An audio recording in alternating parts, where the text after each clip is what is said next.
Welcome back to the UnBoxed broadcast. Today, Dr. Davis and I will continue our ongoing conversation on 4 ways that leaders can improve their emotional maturity. We're excited you're here. We're ready to dive in. So stick around as we help you unbox the power and potential of your leadership. I'm Dr. Robert Davis, family life educator and leadership coach. This is my co-host, R.P. Soriano. Soriano attended Johns Hopkins Carey Business School, worked in the financial industry, and was an international consultant before partnering with me to launch UnBoxed to Lead. Me? Well, I worked for over 20 years as a senior pastor and a community organizer. Then I retired and started a leaders peer support community called UnBoxed to Lead. Soriano and I have been friends since the early 90s, and with our varied experiences and expertise, we help leaders reach the next level in their leadership. So join us for the next few moments as we unbox the power and the potential of your relationships, your leadership, and your life.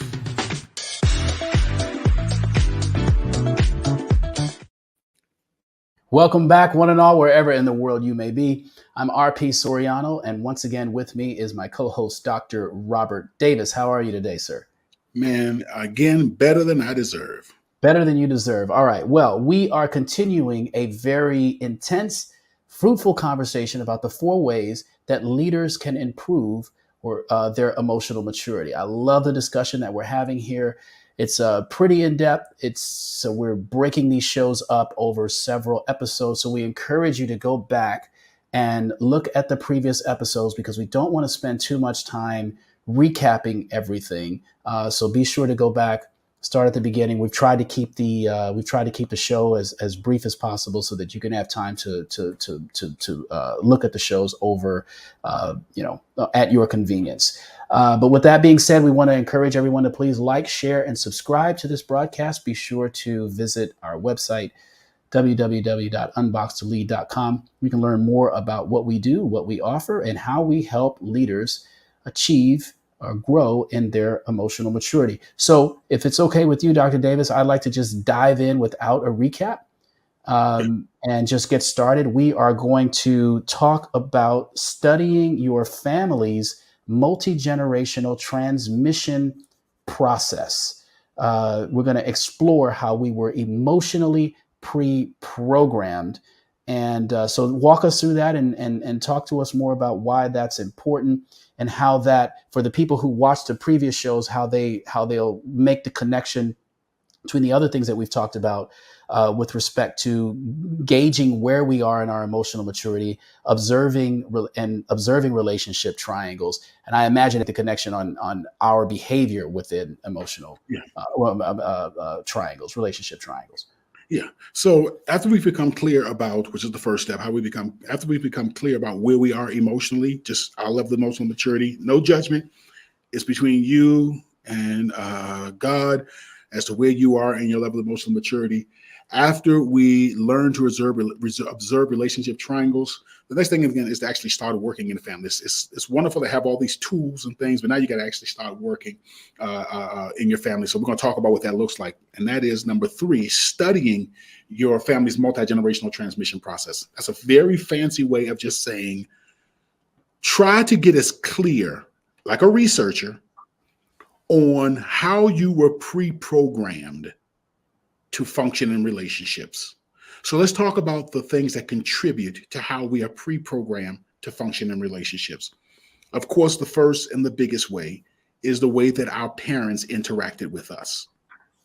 Because we learn how to manage conflict, how to either draw close or to distance, all these other different strategies. We learn them from our parents. Just like most of us learned how to cook from our parents, most of us learn how to talk from our parents. Most, if not all of us, also learn how to manage ourselves in relationships based on the relationship that we have with our parents. And then, so I want to look at that. I want to look at, okay, how did my parents, and this is one of the things that we talked about in depth. So we're going to have more boot camps, but on Tuesday, November the 28th, we had a boot camp. And at that boot camp, we talked about this. We talked about how the various questions that you should ask to better understand. I'm going to give a couple of here, But when the boot camp rolls back around again, make sure that you do sign up, and we'll get more information about our boot camps at a later date. But so one of the things I want to ask myself is like, how did I observe my parents managing conflict?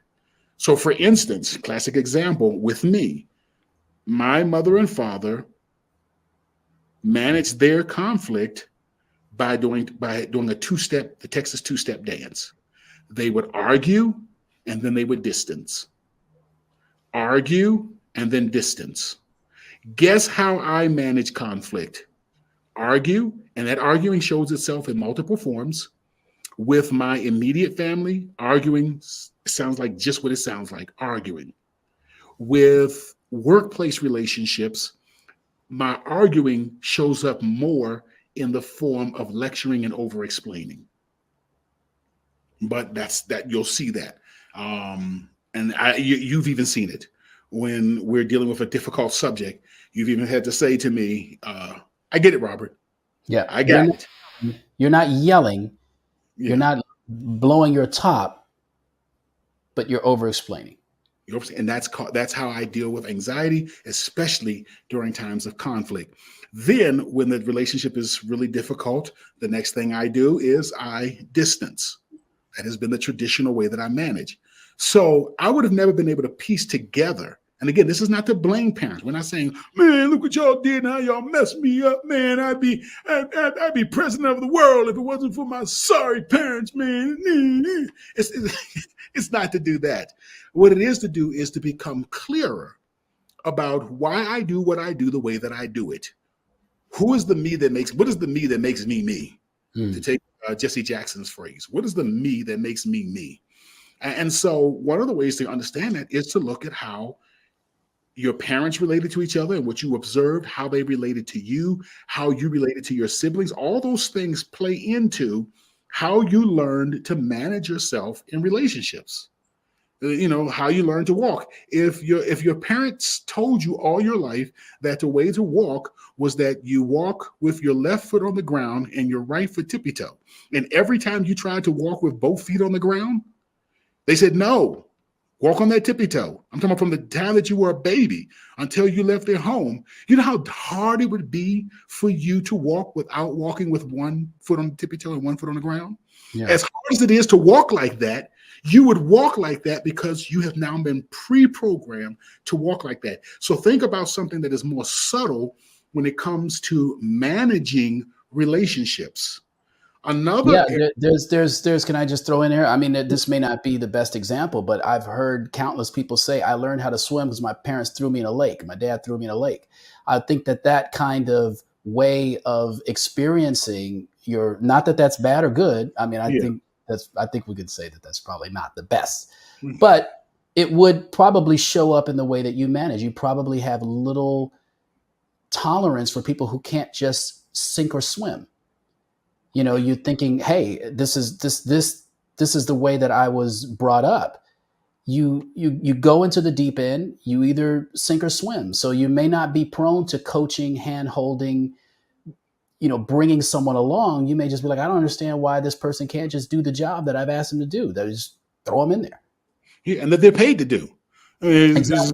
Unlike a kid who don't get paid to get thrown in the lake. So that could have an impact on the way that that relationship, just that kind of thing. Just, this is how I learned how to swim. This is how I learned how to function in very challenging times. I wasn't taught how to do it. It was life or death. You figure it out. Yeah. And then when you add in the second thing, which is your religious tradition, religious orientation, if that exists in your life. So the religious orientation or the lack of a religious orientation, how does that influence me? What did that teach me? What does society teach me? And you and I have talked about this before. What does society teach me about how men and women relate and the role of women? And what is their function in the workplace, in the home, in society? I was born in the 70s. I became self-aware in the 80s. I came of age in the 90s. I became a full-fledged adult in the early 2000s. I mean, full-fledged. And so there was I was born within a certain cultural America then that subculture of African Americans, then that subculture of African Americans from major cities, from a major city, living urban African American, and then that subculture of being from Southeast Washington, D.C. You bring all of that into the mix, it has a heavy influence on why I do what I do the way that I do it. I mean, it just kind of is what it is. And you can kind of even see African Americans, no matter where they are in the country, there are certain phrases that we use, certain ways that we describe things, certain behaviors that we do, because we all come from the same subculture of the large American culture. So what did the larger culture, the larger American culture teach me? What did the subculture teach me? What did the subculture teach me? What did the subculture teach me? How does that impact the way that I view leadership? What school did I attend? Because I attended school A instead of school B. What did my religious orientation? What did I learn? If I went to a Christian church, what did I learn in Sabbath school or Sunday school? What did the preacher preach about? What was our philosophy about the Bible? All this stuff. And we're seeing it like right now. We're seeing how people instinctively respond to what's going on in Israel. Not making any judgment, because that's not what this show is for. But a lot of that instinctive response is predicated on their social upbringing as well as their religious orientation.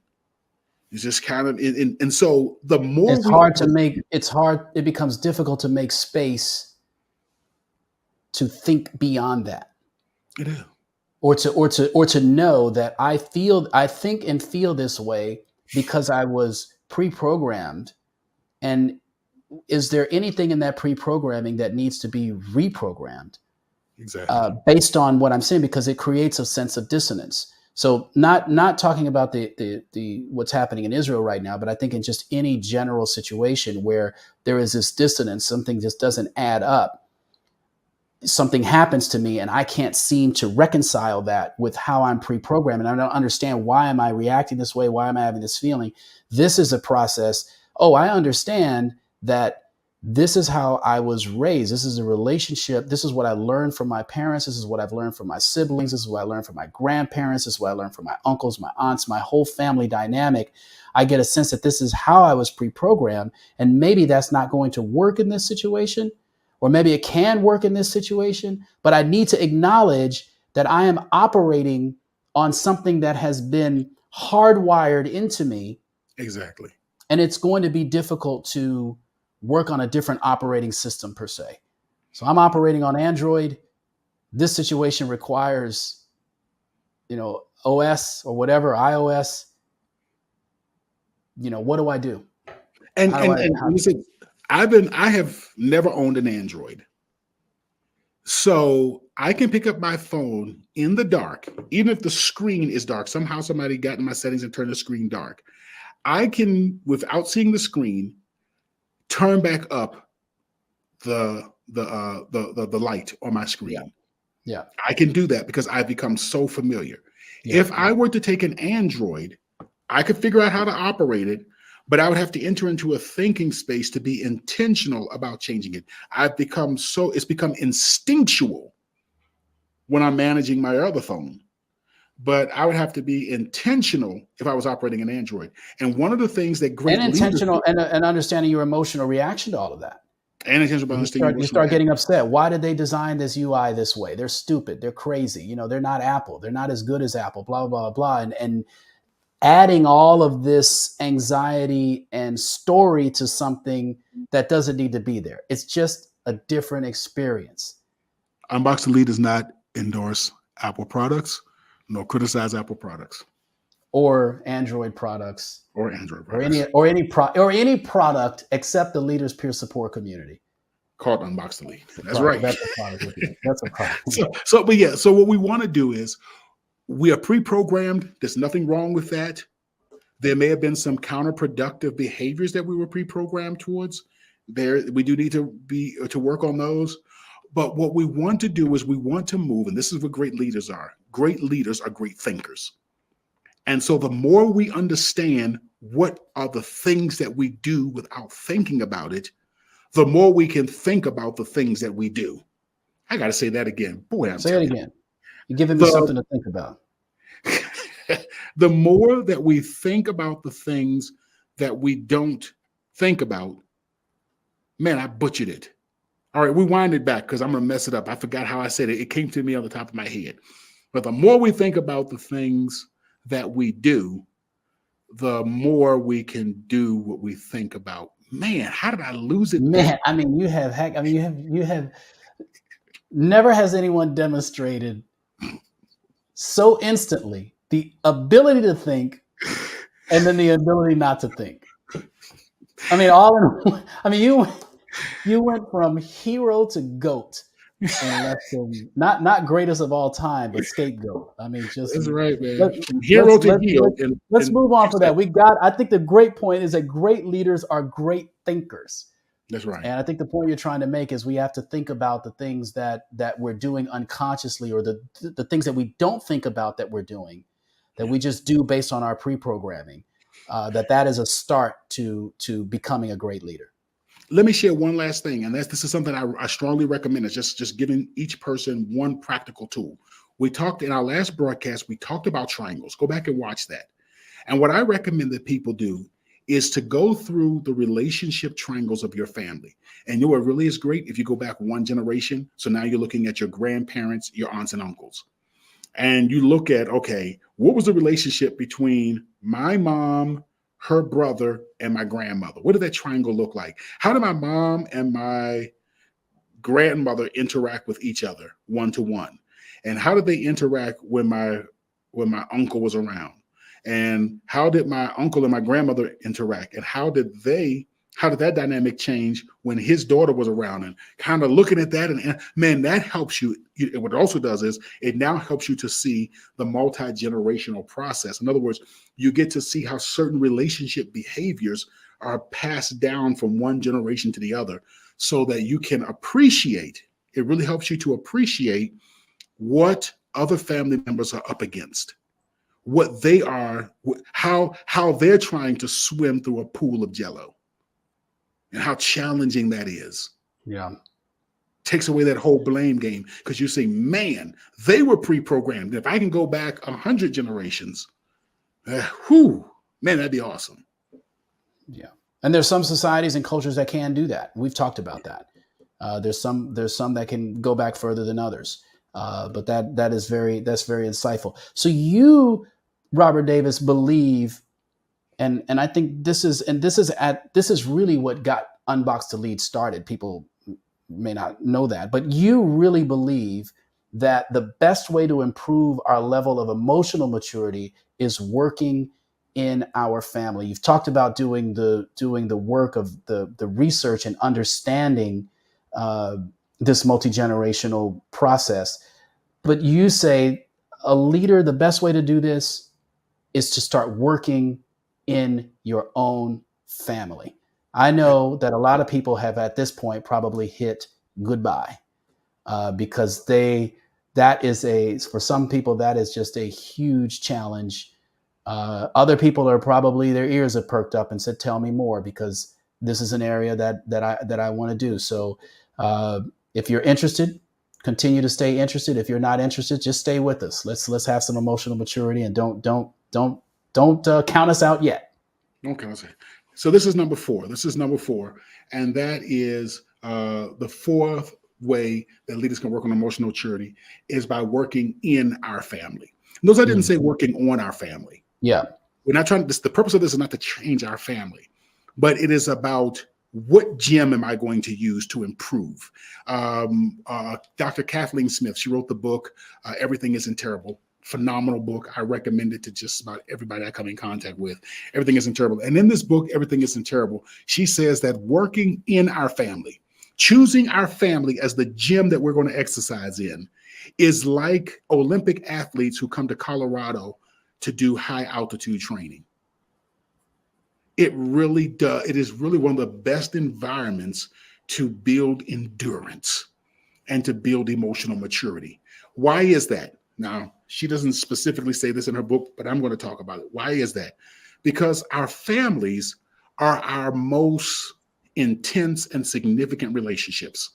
Why are they the most intense and significant relationships? Simply because we were born into our families at the most vulnerable time of our life. And that is when we were born, when we were totally dependent on our families. And so there is this connection, this bond that is unbelievable that exists between family members, parents and children. That is why children either idolize or hate their parents, or somewhere along that spectrum, because that is a very profound thing that exists between parents and children, between mother and child, father and child, etc. And so if I can say, okay, I want to be more intentional, thoughtful, and mature in how I handle relationships at work, how I handle relationships at church, how I handle relationships with my board, how I handle relationships with my colleagues or my superiors. Where can I get the best exercise to do that?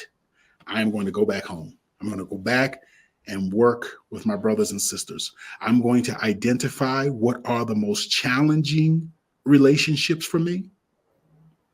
And that doesn't mean that you come from a broken, rundown home, where dad comes home drunk, and beats mom and kicks the dogs and all that. We're not talking about that.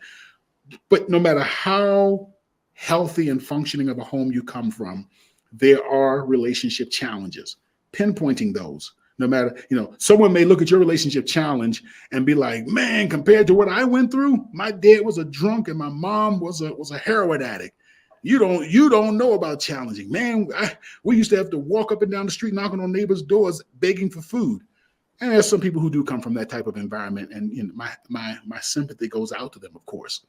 But wherever you are on that spectrum, saying, I'm going to go home and I'm going to identify what I consider to be the most challenging, and I'm going to intentionally work in there, whether that's with my brother, my cousin, my grandparents, an aunt or an uncle.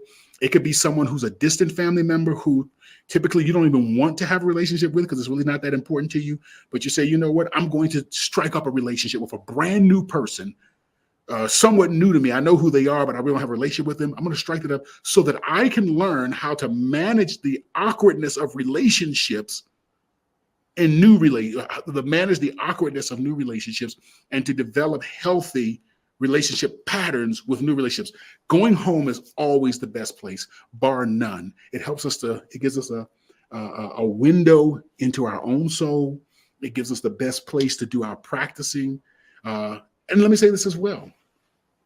Going home and working at home also is actually the safest place, as crazy as that sounds, because there have been multi-million-dollar lawsuits because someone didn't practice well and showed up to work the wrong way. You welcome? Yeah. My brother's not going to sue me because we had a big fallout over some political disagreement. You see where I'm coming from? And if I can learn to manage myself, it's less like you're going to get sued by your brother if you hurl a few profanities at him. That's a big fail. That's a big man. I wish I had done better. But at least you're not going to jeopardize the standing of the entire company because you didn't know how to manage yourself. So going home is also a very safe place. People don't think about that.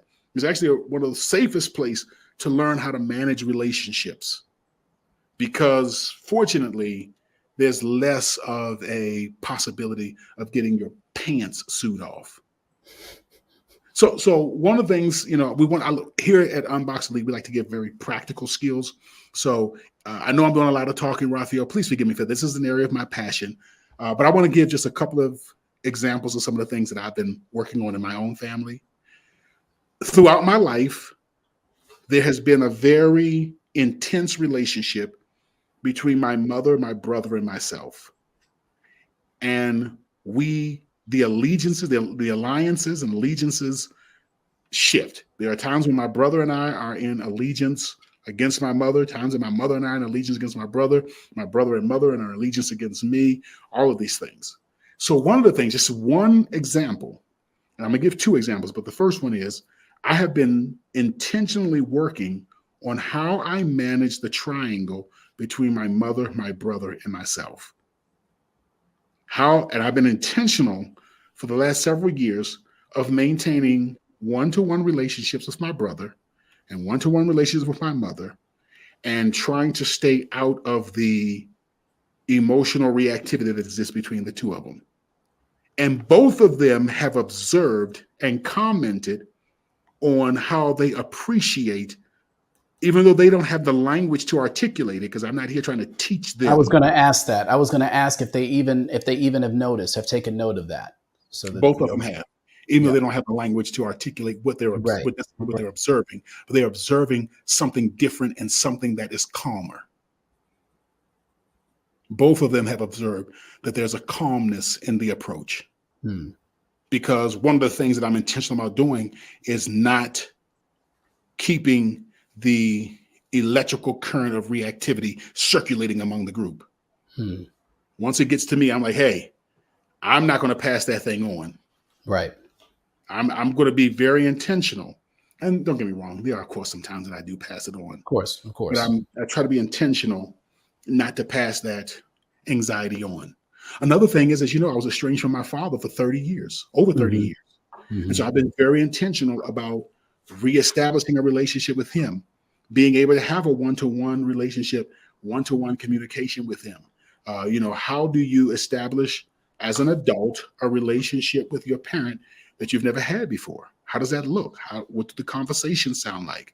How do avoid using distancing as a way to manage that awkwardness that often arises? And say, hey, I'm going to get in there. So these are just a couple of those things, a couple of the projects.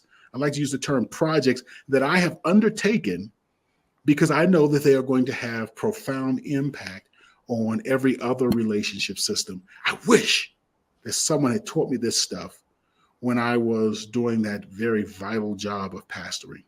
I learned it on the tail end after I had already announced that I was leaving, and I was, already halfway out the door. Somebody said, "Work on your family." I was like, "Hey, y'all, I don't see y'all later. I want to go work on my family." And then I started working on it. I'm like, "Oh man, I wish I had done that while I was still inside there." So that's one of my regrets. But I'm so thankful that at least I started somewhere and started somehow. And I know, you and I have conversations. I know that there's also things that you are intentionally doing to try to improve. And I know that our listeners would love to hear some of those as well, as we have given them everything that we can give people in a 5-series show. They're not going to hear it in this show. That's for sure. Given our timestamp here, but I will say this: this has been incredibly inspiring. I am a part of this. We've co-founded Unboxed to Lead, and I have to say that every time we have these conversations, it's like I walk away realizing the profound work that we're doing, and I'm not, I'm not trying to sound like a salesman here, but we are doing something that is very much needed in the marketplace, and we're offering something that's very important. And this is what we help leaders do. This is what we help each other do. Well, we support one another. You and I do in this effort. This is why we created a community. This is why we create. It's not just when you join the Unboxed to Lead community. It's not just people talking at you. It's not really just sitting around, being, just being served things. It's a very dynamic peer support community where leaders are working with each other. You get the coaching and you get the other things where we do instruct, but really this is about growing together and supporting one another. And so the instructional stuff happens in mediums like this, but in the peer support community, it becomes a completely different, uh, enriching experience. And I'm inspired by what you've shared and the points that you've made about the importance of family and understanding family and working within your family. And I hope that our listeners are as well. And so I encourage you to please visit our website, learn more about the service that we do. You can always schedule a consultation to have a conversation with Dr. Robert Davis about your leadership needs, your emotional maturity needs, and how, what program is absolutely right for you. So just visit our website at the And bottom of every page. I just got Go to say ahead. this. I got to say this last thing. When I first started this journey, I was encouraged to read a book It's a book about a family so that you can kind of see how family dynamics look and kind of get sense of how to decipher it. The name of the book was called Shot in the Heart. And the author of the book, Michael, he says, that's Mikkal. Michael says that his brother had got home from jail, from Leavenworth, from prison. And the other brother had stole the money that he had stashed somewhere just for a rainy day like this. And his brother told him, I'm leaving. I can't stay in this family anymore. I've got to go. And he says, man, that he sat in a dark room. And at that moment, he realized what hell was. Hell was being raised in his family. And I said to myself, there have been times in my life where I thought things. After reading the book, I was like, oh, man, my life was nowhere near that bad. But there were times when I thought things like that. But working in, studying my family, trying to map out triangles, I realized, if nothing else, it helped so much, and it really was that my childhood wasn't as bad as I thought it was. I wasn't as triggered, and as it wasn't, life wasn't as rough as I thought. There were more sunny days than cloudy days, and I experienced some pretty rough times. But I realized, man, that my family was on the same path. I may not have the language, the words, the research jargon to use, but man, it is such a liberating experience. And when we go on this journey, as you said, please visit UnBoxed to Lead, because when we go on this journey with leaders and you see the light go off and leaders make that connection and they're improving their family life and they're improving their workplace relationships, man, it is so rewarding. Yeah. I mean, that's a big part of, the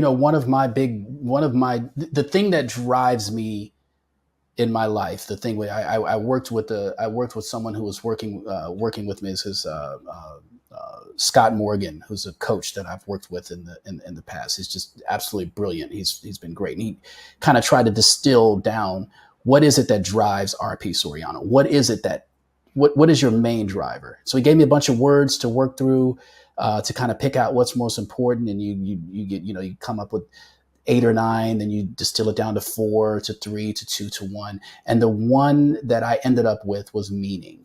Meaning is what drives me. If it doesn't have meaning, I'm not interested. UnBoxed to Lead, what we do, this is why I'm passionate about it, because it has meaning. It has meaning to me as an individual, and it has meaning because of what we're able to do to help leaders. So I'll leave it with that final thought. But thank you for your wisdom. Thank you for your knowledge. As I can go on with my day kind of riding high, man. This has just been really good stuff. I always say, I think I get more out of these broadcasts than, the intention is to give to others, but I get so much out of it myself. It's kind of hard to turn it off, because you want more and more. But we'll leave it at that. We want to thank everybody. Dr. Davis, thank you again for all of your knowledge and everything that you've given us today. We want to thank everyone on the team for helping us put this broadcast together. And we want to thank you, the listener. Thank you for spending your time with us. We hope that this has been an enriching experience for you. And we look forward to seeing you again at the next broadcast of UnBoxed, where we'll help you unbox the power and the potential of your leadership. Be well.